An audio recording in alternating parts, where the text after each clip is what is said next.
is trying to steal my birthday! It's giant, green, and spoiled! You could be describing yourself, birthday girl. Why is this show so ridiculously funny and smart? I legit don't understand.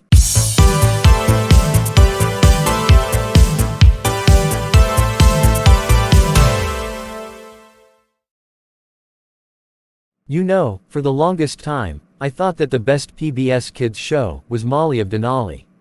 I don't know why, but when this show came out back in 2019, I absolutely adored it. Looking back, it's good, but not as good as I remember. However, the same cannot be said for this absolute masterpiece of a show, that is, Wordgirl. I've been wanting to do this review for quite a while now. Whenever I make a video talking about PBS Kids, I always get a comment saying that Wordgirl is better. And after I read all of them, I knew I had to rewatch the show eventually. Because, when I was a kid, I was never really a fan of Wordgirl. Every time it came on, I would be like, oh, Wordgirl is on, whoop-dee-doo. Maybe my kid brain couldn't handle how good the show truly is. No, seriously guys, this show is so frickin' good. I don't even know where to begin.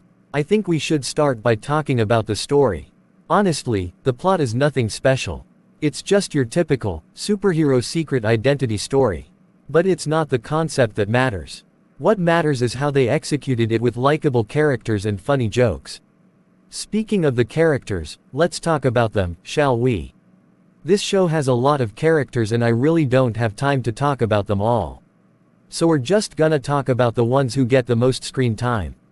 The protagonist, Becky Botsford, is just your typical bland female protagonist with no personality whatsoever. Is what I would say if it was actually true. In reality, she's one of my favorite PBS Kids protagonists. Like Arthur, Becky has this quirky and sarcastic charm to her character, while also being relatable. I can imagine her being a real kid in real life. She's actually what inspired Connor's personality in the crazy city of Partyville. Also, if you haven't seen it yet, I highly recommend you do. Next up, we have her sidekick, Captain Huggy Face. He's not really my favorite character, but he's cute. And I'm sure he'll sell a lot of merchandise. Now let's talk about the villains. Firstly, Dr. Two Brains. I honestly love villains in kid shows. And this guy is no exception. His ridiculous evil schemes are so much fun to watch. And his voice actor is clearly having so much fun voicing this character. And believe it or not, he actually has a backstory. I'm not gonna spoil it for you, just in case you haven't seen it, but overall, great character. Next up, Toby. Another fun villain. I love how he has a secret crush on Wordgirl, yet he always tries to destroy her. Also, I noticed something weird while rewatching the episodes. Toby's voice is normally British, but whenever he's talking to his mom, he turns American. Us received a party invitation. How'd you feel about doing something, together? Well, let's just get this over with. Ow, ow, ow, ow! Anyone thinks that's weird. Next up, we have Chuck the evil sandwich-making guy. Honestly, I don't know why he became a villain in the first place, cause this guy is such a sweetheart. Even when he's robbing a jewelry store, he just can't help but be nice. It's just I recently had my mustache waxed, and I don't want you spraying mustard all over it. I'll use ketchup if you prefer. Aw, so nice.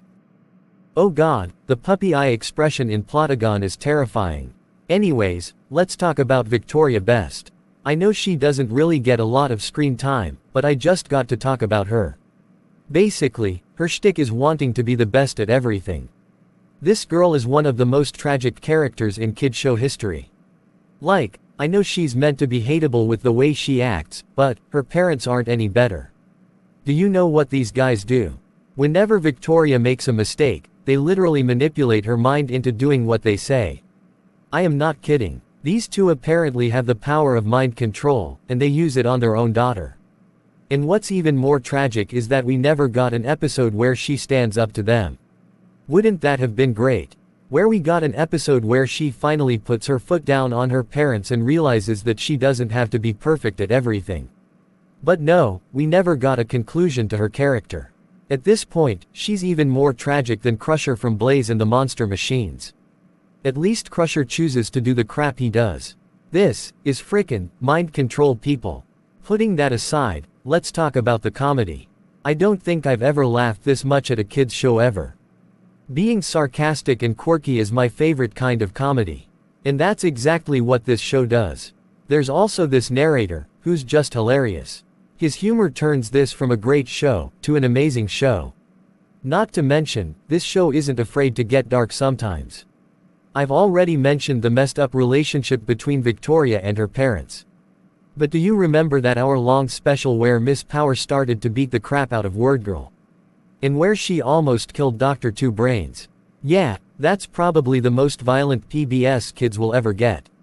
Overall, Wordgirl is one of, if not, the best PBS kids show ever made.